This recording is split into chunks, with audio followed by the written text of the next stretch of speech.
I switched careers, I in part switched careers because I had put my functional trust in work. And I was working, 16 hours a day. I go into education. And it's interesting because I go to this Christian school, right, to work at this Christian school, and one of my best friends is actually the one that's leading the school. They made the decision not to retain me, but they didn't tell me until August, and he knew.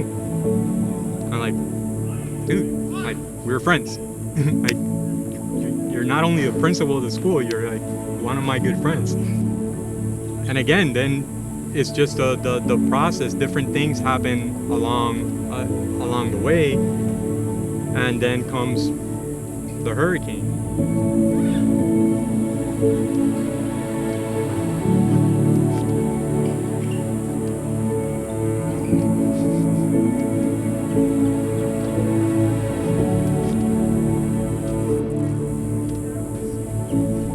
The island itself then became sort of so stifling for both of us, and more than me for him, I think, as well. That whole notion that their improvement would come so slowly because the devastation was so vast. And then we would look at our daughters and we were thinking, do we want them to live like this? Do we want them to grow up with this? So that's where that started, very selfishly wanting something better for our daughters.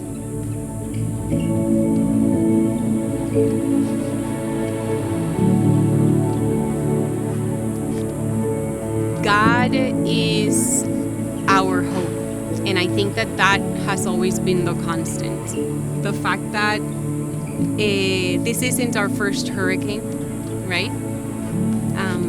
We've been together for 16 years, married, and in our lifetime, right, from illness and death and loss and pain, you learn a lot and you grow a lot, right? And when you have each other, right, then you also are allowed and available to point each other to Christ. I think that's something that we've always done. If it's not me, it's him, to say, let's stop and pray about this. Let's go to the Word. What does the Word say, right?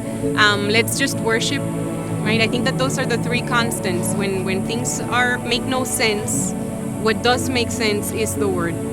The Word makes sense, and praying makes sense to us, and worship makes sense to us.